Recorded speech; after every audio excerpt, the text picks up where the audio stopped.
Welcome to the Deconstructing Data podcast and live stream. I'm Jessie Lezak, CMO at BDEX, along with BDEX's founder and CEO, David Finkelstein. What's new, David? Hey, Jesse. All's good here. Hope everything's good with you. We have been working hard on our latest, I don't know what to call it, our latest release, which will be our MCP server for BDEX, which will give you access to talk to BDEX data. So it'd be kind of cool. I'm looking forward to launching it. Oh, that's awesome. I'm excited to hear that.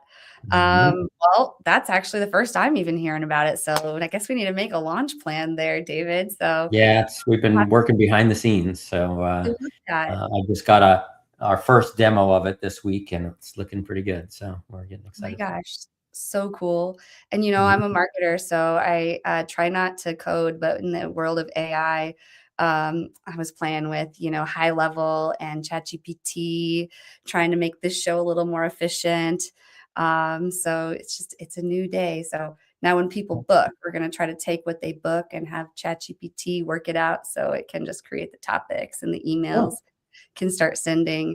But nice. fingers crossed, we'll see, because you got to keep the human in the loop because sometimes AI just doesn't do the trick, as we all know. But um, we'll Yeah. get into maybe not AI as much today because today we're talking a little bit more about creative agencies and maturity models. We're really lucky to welcome on another special guest to Deconstructing Data. Welcome to Jody Grunden. He is the partner and Virtual CFO Practice Leader at Anders CPAs and Advisors. Welcome to the show, Jody. Yeah, thanks, Jesse. Thanks for having me. Thanks, David. Absolutely. Yeah, Jody. So this is going to be an interesting conversation.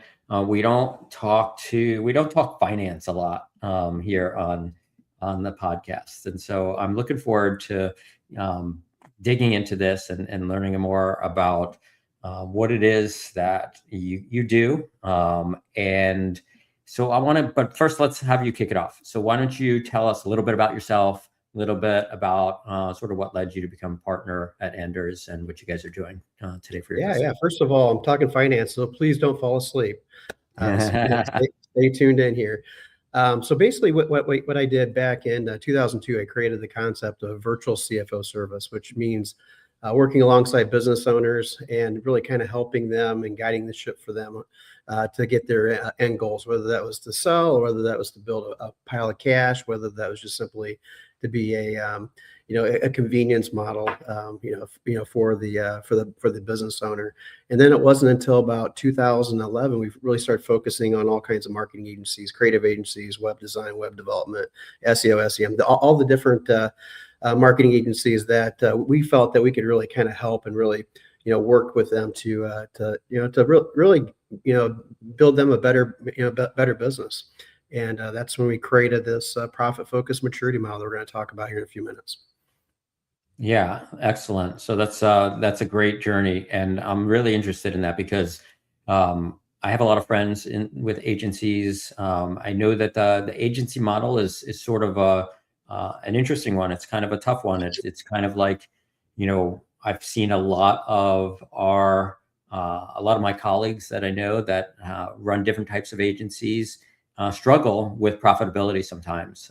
There's a lot of nuances to it, especially when you're dealing with, trying to manage the time that your customers take of your creative team and things like that. So I'm really interested to sort of jump right into the first topic, which is the profit-focused maturity model for agencies that you guys have developed. Yeah, let's go ahead and do it. So, with it, there's four pillars we'd like to talk about, and there's basically metrics that agencies really need to know and understand. And with that, we built this model around that model that you can access right on our website. I'm sure there'll be a link there provided where you can kind of guide yourself and kind of see where do you kind of stand in the maturity of your business and your finances, and with each one of these pillars that we're going to talk about. The first pillar to kind of talk about is really the cash pillar, cash management. When a client comes to us, a lot of times they'll say, hey, Jody, I've got this great opportunity, but I need to know, what do you think? Should we do it or not? Should we not do it? Maybe it's Maybe it's a CMO that we're going to hire. Do we have the funds to do it? And the first thing I look at is how much cash do we have?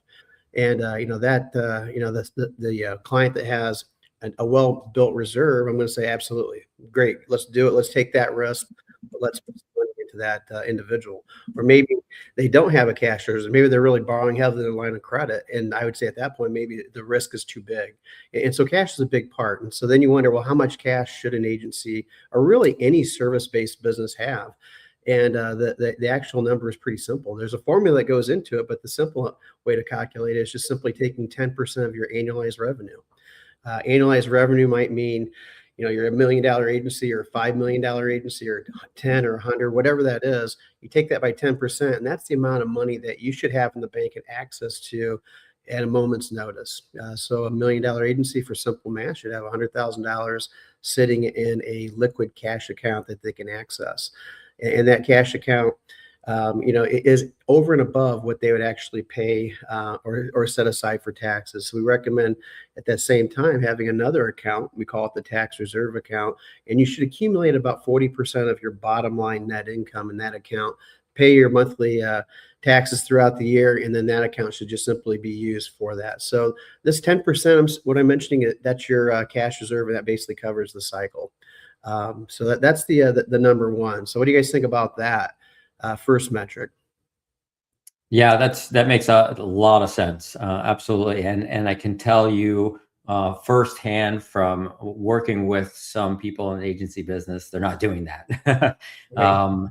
I know, a lot of times they're pretty much, running pretty cash strapped. And so, I think first comes, in order to manage that cash model, right, you have to manage your profitability too, right? Yeah, and that's actually the second metric, profitability. And Okay. so you kind of led me right into that one. So when we look at profitability, we look at a typical agency should have a bare minimum of 10% bottom line, 10% net profit, but they should be striving more towards 15 to 25%. A typical agency that we work with is about 17%, somewhere in that ballpark. So it fits right into that range. I say 10% because 10% is really what you're going to need to actually just simply go through the cash cycle, which isn't a whole lot of money. It doesn't give you a whole lot of money to grow your company. And when we and I'll give you my example with growth is that as we were growing, we doubled our size about every 3 years in growth, from when we bootstrapped our firm way back in 2002 to when we actually sold it to Anders about 4 years ago for about $10 million. So it went from 0 to $10 million within that time frame. And with that, at the very beginning, growth wasn't profitable, and that was, we were trying to figure things out. A lot of things were going right, wrong. Every time I had this great dream that, hey, next year's going to be the year, something hit me right in the face. And so, with that, we had to figure out, how can we actually grow profitable? And with that, you had to have that cash to do it. So I had to slide even more money into cash to build that cash nest egg so that we could take more risks, for growth. And, with that, once we start hitting that 15 to 25%, which a service-based business should be able to handle, that's when we actually saw profitable growth. And so we were able to grow at a really high rate, which again, 25, 35% a year at a profitable 25% bottom line. And that's really the key to growth. With that, what does that mean, staff wise? And so, because that's what's often asked, because as a service-based business, that's our main driver is people. And what I like to say is 50% of our money should be tied in our production staff, our production people, production contractors, production employees. And so if you're looking at that and you're saying your revenue is 100%, well, 50% of that should be invested into your people, and then the other 25% should go to administration, marketing, and facility costs if you still have a facility, which leaves the bottom line at that 25%. So that's kind of the breakdown that, as an agency, that you really want to look at and really want to kind of benchmark yourself against other agencies at. That's awesome. That's great insight. Yes, all good information. Yeah. Any more? What's the next pillar? Yeah. Yeah, the next pillar is the forecasting pillar. And with that, if you don't have a forecast, you're really doing yourself a lot of injustice, because what a forecast is, it's not a budget. It's not one of those things that you you create at the beginning of the year, and you set aside, and you say, you know what, hey, we're going to do $1 million. We're going to have that $100,000 bottom line or $250,000 bottom line that I said we need to have. And then you compare yourself for every month, and you're like, oh, I'm so far away. I'm so far away, or I'm getting closer to what I predicted. That doesn't really help anything. What a forecast is it's when you create that initial budget with revenue drivers, and then you look at it and you compare it every single month, and it's super dynamic. And so what do I mean by dynamic? Well, it changes. You bring in your historical, your past. Hey, what did we do last month, and how does that impact going forward? How does that impact the next 11 months? That's really the key to driving it. And the way I look at that is, a forecast is very simple to like a GPS system in a car. When I used to live in Indiana, I live in Fort Indiana, and now I live in Fort Lauderdale. I really didn't need a map. I didn't need a GPS. All I needed is a vehicle, and I could find Fort Lauderdale. And the way I could find it, I know it's south. So I'll just simply drive south, and eventually I'll get to Fort Lauderdale. Well, maybe I might end up in Texas first, and then I might have to, weave around all the different states until I actually get to Fort Lauderdale, but I'll eventually get there. But what a map was, which is kind of like the budget, a map is like, okay, now we have the map. Now we have the guidelines. I take this road over here to this road, and eventually I get to Fort Lauderdale. Well, that doesn't always happen because you've got road construction, and you've got all these different things going on that make you get off the path. And so what that GPS is, or that forecast is, that's guiding you to that path. So it's telling, hey, there's a roadblock up here, road construction. You go around the road construction. It shows you exactly how to do that, and then eventually get to Fort Lauderdale in the quickest manner. And so that's how I like to look at that forecast, because when we look at a forecast, we're not only looking at the revenue side of it, but we're looking at the balance sheet side. We're looking at the assets and the debt that you might have in your company, and so, like, for instance, and then even further on, we look and break it down, and what are the drivers in that forecast that really are going to get you there. Because I can't say just create a forecast and say, hey, I need, what's your forecast? We're going to do 10% more than last year. Great. We put the numbers in. Magically, we're going to hit 10%. That never works, right? Because you don't know how to control that 10%. But if I were to tell you, hey, you're an hourly based company, so you need how many hours your team's going to work, how many employees do you have, what's the utilization rate of your team, what are the holidays they're working, what time aren't we going to use in the calculation to determine what they can actually bill, and then create that forecast based on what the team's capacity is. And so we break it down every single month, because every month has a different amount of days that we can actually bill. November, you're not going to bill as much as you're going to bill in January because you got holidays in November. December is the same way. And so with that, you're building that on a month-by-month basis. And so you know exactly what each month in that forecast should yield you revenue and bottom line. And not every month's going to be created equal. Some months you're going to expect to have close to a break-even month, or maybe even a little loss month. Other months you're going to expect to have a giant month because you've got more days in the month and more capacity to deal with that. And so as you build that forecast, then you've got to look and say, hey, do I have a sales pipeline big enough to support it over the next 3 months? We'll talk about pipeline here in a second, but with that, that's always the justifier to this forecast. And so then every month you should be looking at your numbers, not just when things are going bad or when things are going great, but you need to be looking at it on a very consistent basis every single month, bringing that forecast up, finding out, hey, what went right, what went wrong this last month, and how does that impact the future? And again, not just the revenue side. Revenue side is basically for vanity. You're looking at revenue, you're looking at your bottom line net income, and you're looking at your tax situation, but you're also flipping it over and looking what your cash situation is. And so, for instance, we might say at the beginning of the year, in November, we're gonna pick on November. We're gonna say November, you're gonna be borrowing your line of credit. Maybe you're $100,000 into your line of credit in November, and you planned it, so it's going to happen because that's how you built your forecast. Well, then in January, February, maybe you have some really strong months, and now you don't have to borrow on that line of credit. So you're thinking, okay, great. Now I'm building my cash reserve a little bit more, so I can get closer to that 10%. And then you hit that March number, and all of a sudden you had a really bad March, and your forecast just really drops off. And now you're at a negative line of credit. And so that's when that GPS, that's when that forecast, that's when that CFO really kind of sits on your side and says, what do we need to do in order to bring that back up? Are we okay with it? Do you want to leave it as is? Some people say, yep, let's leave it as is. I'm confident these next few months are going to be really solid and bring it back up. Other folks might say, let's make some proactive decisions right now. Let's increase price. Let's decrease price. Let's look at using contractors versus employees instead of the new hires that we had planned in April and May. Let's push things back a little bit. And we can make those proactive, decisions that's going to get us to our end goal, to where the very next month when we look at it, we say, hey, we're back to normal because we made those decisions. And that's what a forecast allows you to do. And it's amazing because we've had so many clients that'll come to us and say, you know what, we're a $3 million company and we've been a $3 million company for the last 8 years. We don't know how to get any better. We don't know how to grow anymore. I guess that's just what we are.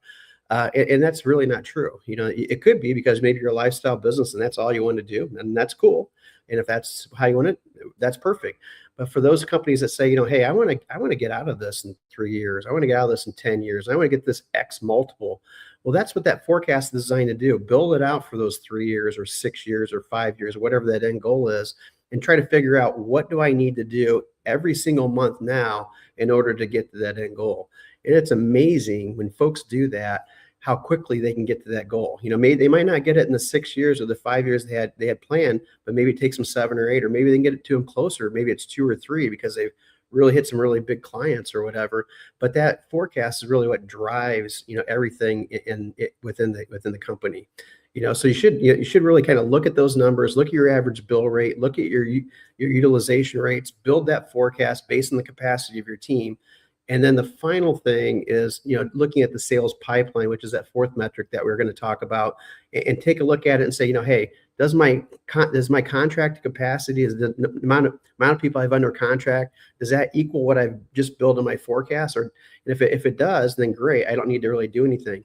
If it doesn't, if it's short, then maybe we need to actually lower our expectations so that we don't overspend. Or if it's higher, then maybe we need to increase expectations. Say, hey, maybe it's time to hire that contractor maybe a little faster than we thought, or employee a little faster than we thought if it's a long-term deal. And that's where the sales capacity or sales pipeline comes into place, determining what you truly have in that pipeline to justify the forecast that we just created. Because the worst thing you can do is create a forecast, create a budget, do all your planning that you just decided to do, and assume everything is going to happen, because that would definitely that would be the wrong decision and the not financially smart decision. Yeah, Jody, this is a great conversation to have. It's so important. I see so many founders, so many operators that spend most of their time, if not all their time, working in their business instead of on their business, right? I'm sure you've heard that term. Yeah, absolutely. And so, I learned this quite a while ago, the hard way, as many of us do. And it is so important to make sure you're working on your business. And I have to say, when I look at these pillars, and I'm not a creative agency, so maybe I don't fit them all perfectly, but I'm pretty good. I'm 3 out of 4 of those. I'm not going to share which one I'm missing, but I'm doing pretty good, I think, at 3 out of 4 right now. But I do spend a lot of time working on my business, and that's David, that's a really important thing to know, because it really, our success really didn't happen until I got myself out of client work, and that's. That was a tough thing, because I really enjoyed what I'm doing. I really enjoy sitting along the business owner and really helping them out. We grew significantly more once I got out of the client service side of it and really started focusing on those numbers, focusing on the business itself, bringing an operations person in place where he could run everything, and I could just kind of sit back, guide the ship, make the decisions. And those decisions aren't the easiest decisions in the world, but make the decisions to get us going forward. Maybe get out there in the public with thought leadership and really kind of help drive revenue and drive sales. So your job as a business owner really kind of morphs over time. When you're doing everything when you first start out, like you're talking about, but you should be able to give those hats away to folks along the way. And the faster you can get rid of those hats, the better off you'll be. I haven't worked on a client probably close to 10 years. And so, with that's really allowed me to really excel the growth. I mentioned that we were at $10 million, 4 years ago when I sold. We're going to be about $17 million this year. So again, that growth, continued on even after we merged with a larger CPA firm. Yeah, that's awesome. Excellent. So I want to jump us into the second topic, just so we keep moving along. And for me, this is kind of, this is more up my alley, because my business is a completely subscription priced business. And so talk to us a little bit about how subscription pricing changed accounting models. Yeah, so back in 2002, when I founded the company, I wanted to change the way people thought about accounting. Period. A lot of different things. I didn't want to bill by the hour. There's a lot of things I wanted to do that accountants didn't do. Accountants wear suits and suspenders and ties. I wanted, hey, let's do something different. I wear Hawaiian shirts all the time. Yeah. So even the smallest little nuance like that, it was like, hey, I want to do things differently. Accountants, worked 50 hours a week during busy season. I wanted my team to only work 40, 45 at the most, that type of thing. And so how was I going to do that? And I had to figure out a way that I could actually do that. And I thought, what if we did the work throughout the year versus at the end of the year, which was traditional for an accountant to do, tax season, because that's where a lot of folks on here probably only see their accountant once a year, and that's during tax season. And with that, it took a lot of time for that's where the time compression really hurt accountants. So it was one of those things that they're working 50, 60, 70, 80 hours a week, and it was never enough, and you're always behind and you're always trying to catch up. And I thought, I don't want to start a business like that. And so I wanted to do it a little differently. So I thought, well, how can I do that? And how can I bundle my services? And so I started taking, all these different things that, that an accountant would typically hire throughout the year, or not an accountant, but a customer would hire throughout the year, such as their, their bookkeeping and their accounting, all the different, things that would really kind of go into the day-to-day stuff. And I thought, what, if we review that and look over that on a regular basis, would people actually pay for it? Because back then we didn't know. It was one of those things that wasn't happening. Nobody did it. And I thought, well, hey, let's try it. And it was like, wow, people just loved it. They're like, wow, you would actually meet with us on a regular monthly basis? And we're like, absolutely, I would. And how am I going to charge for that now? It's like, I had no idea. And so with that, I was like, how am I going to do that? So I thought hourly would be great. And I started doing the hourly because that's what accountants always did. Everybody always billed by the hour, accountants, attorneys, you name it. And I thought, hey, that's got to be the way, I think. And, with that, what happened was that I was working with some clients that they were strapped for cash. And so we'd have our cash call meeting. We have our cash meeting, every, once a month. And I'd be ready to go. And I'd get that phone call right beforehand. It's like, sorry, I can't make the meeting. I'm like, oh, that's kind of weird.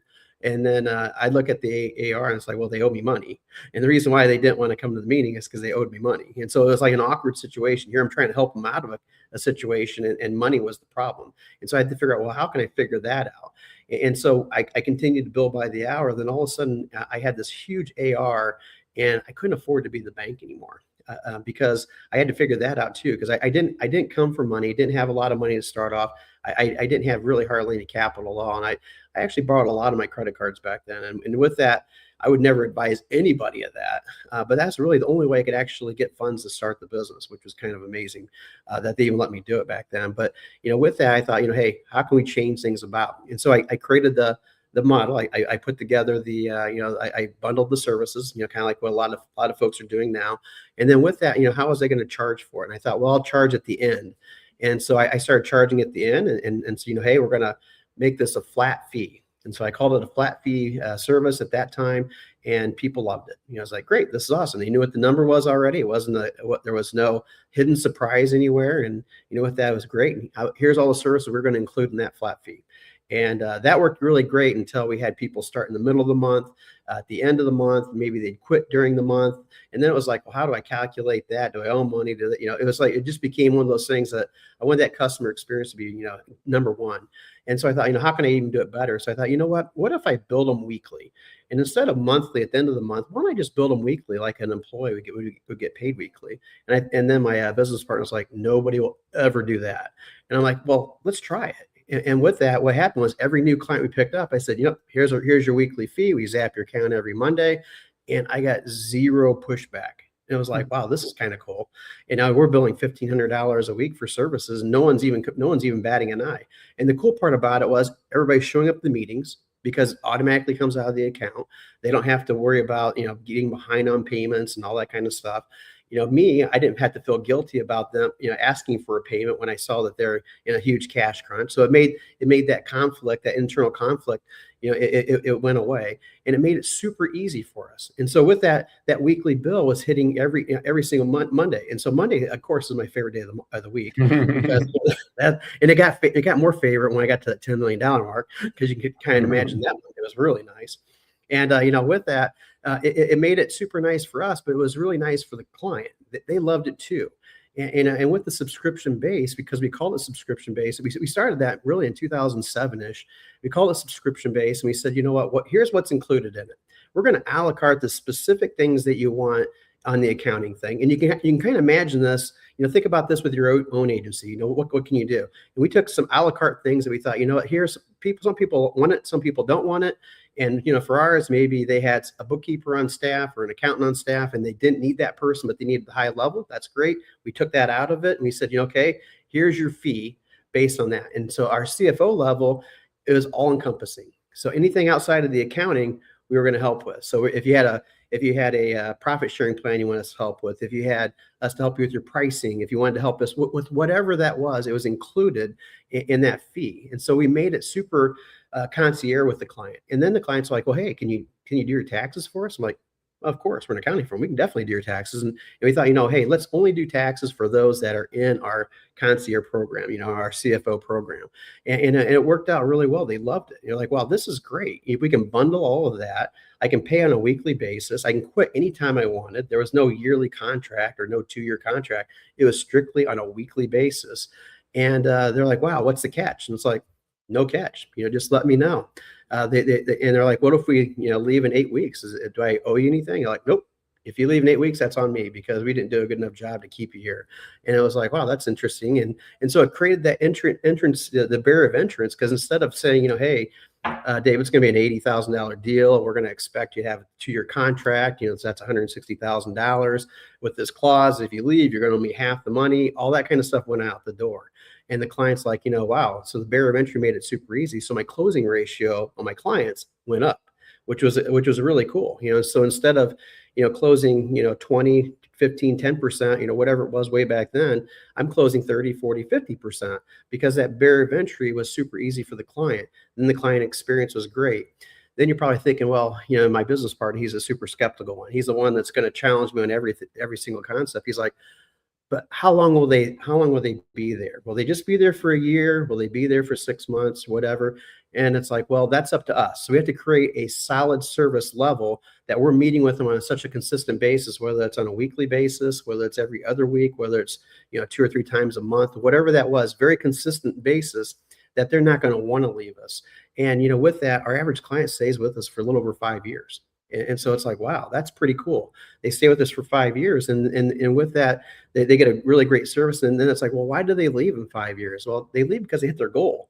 They sold their company. They merged with another company. They handed it down to their kids, or they just simply decide, it's time to hire somebody internally. We're big enough that we really need somebody that can be there on a regular daily basis, that type of thing.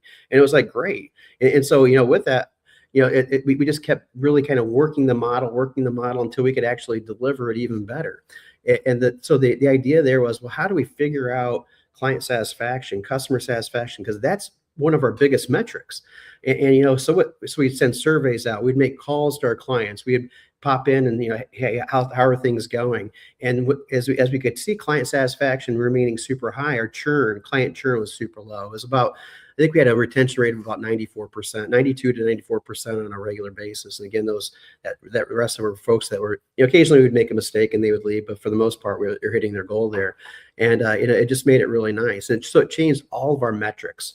So instead of the hourly bill metric that we'd have, now we're picking up how many clients we need to pick up, what's the average size of the client, what's the cadence that we're going to pick them up in, and with that, it made it so easy because it just built onto each other. And it really became like a snowball effect with the subscription-based billing model.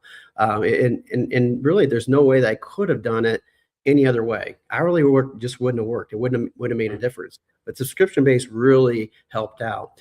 And it was one of the other things that was kind of cool about subscription-based that with our team is that, there's this law called Parkinson's law.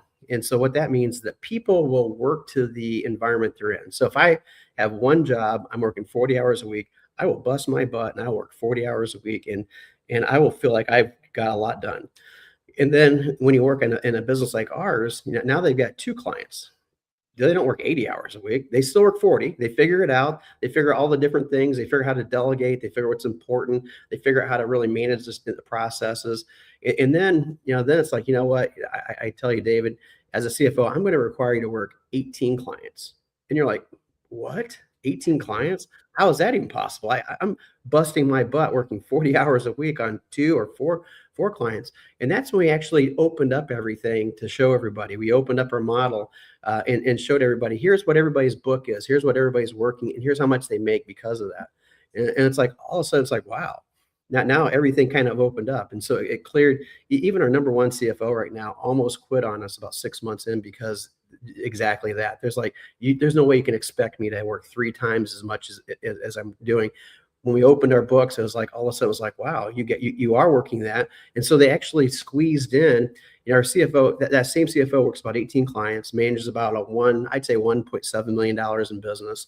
And with that, works no more than 40 hours a week and loves what they're doing because they figured out how to delegate. They figured out how to work with a team. They figured out how not to hoard things because that's typically what an accountant does. They hoard everything. They think you can do it faster and better than everybody else. You probably know people like that.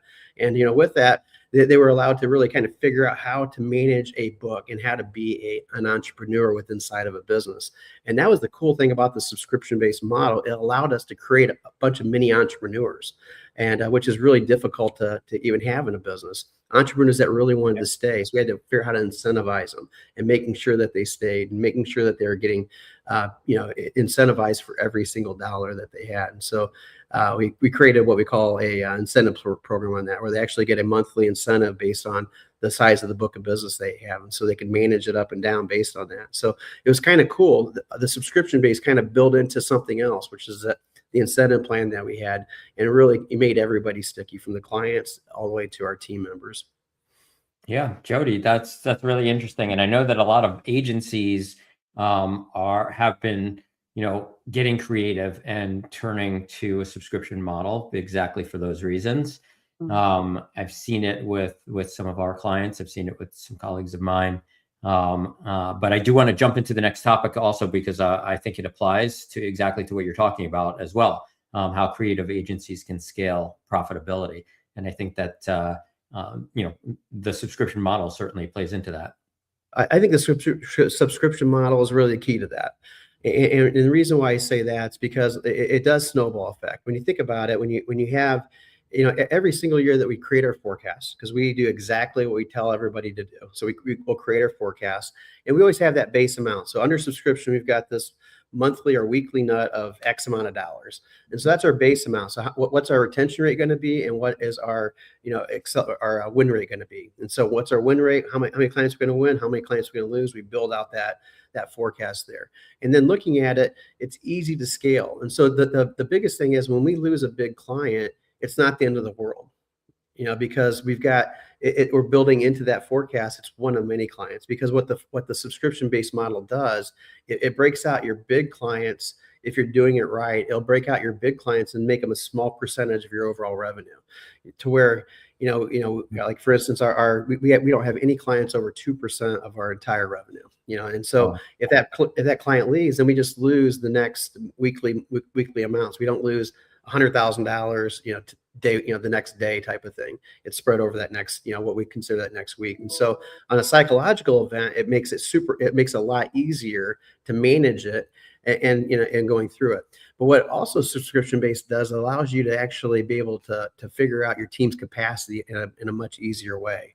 Because you should be able to know, if I pick up X amount of clients, I'm going to need X amount of people to service that. And I know exactly then when I need to hire those people.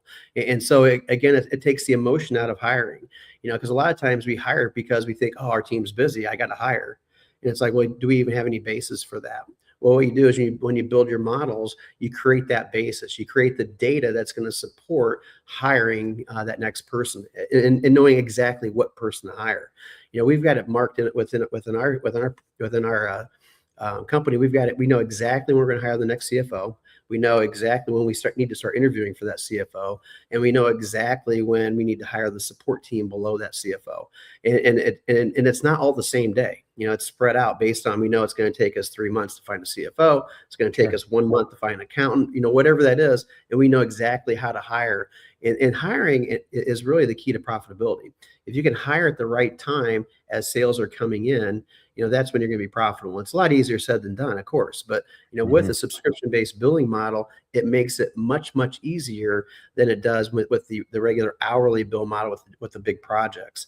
I had many clients, back when right at COVID there, where they had clients stalled on signing contracts, and it happened. It's even happening now where they're stalling, and then they'll sign quickly and all that kind of stuff. Well, it's like, well, how long do I keep my team? I got my team built up here.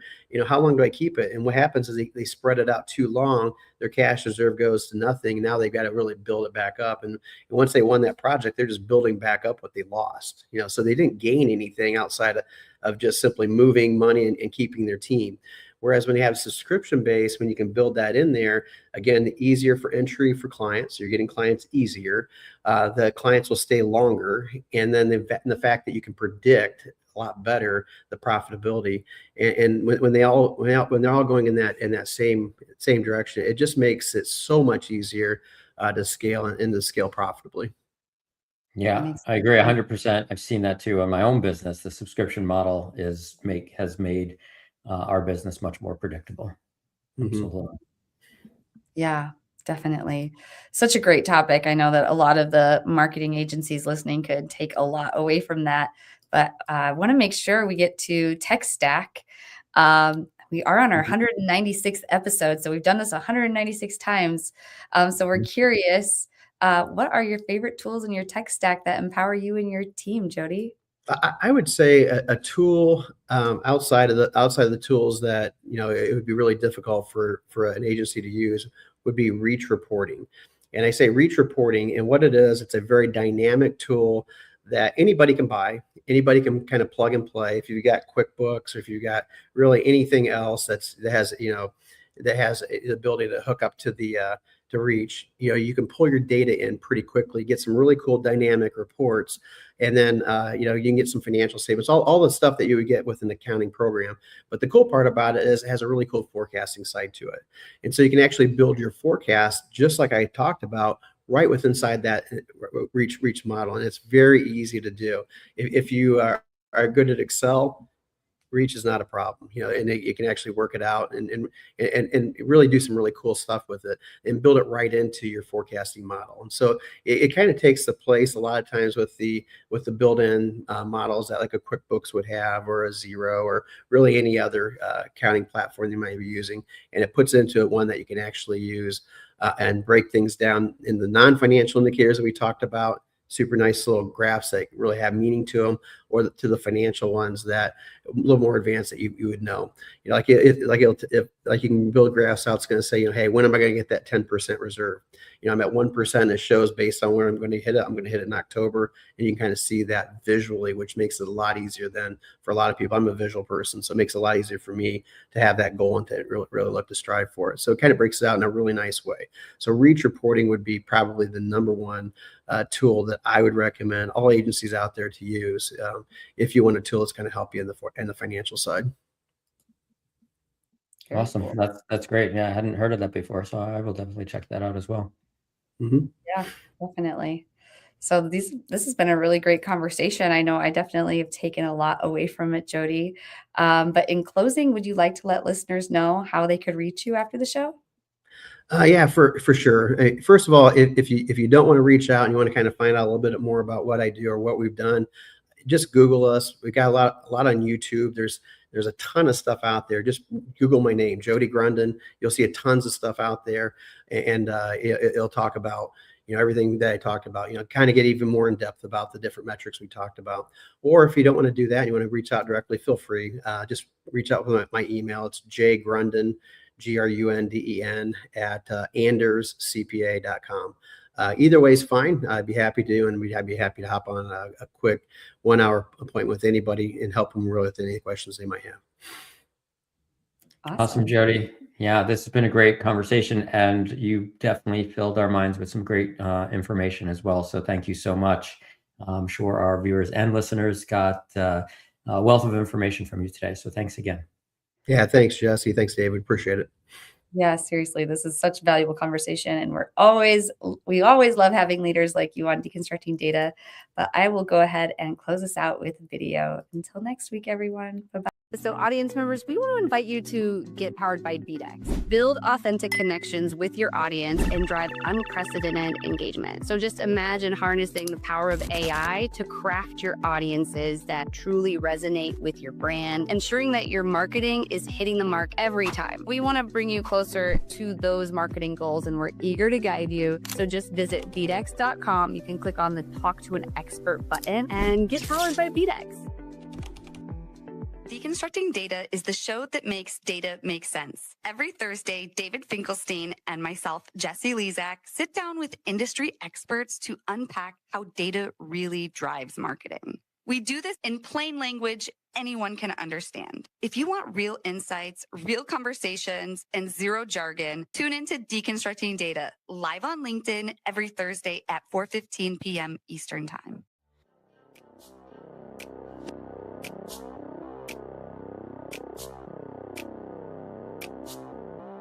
Go, go, go.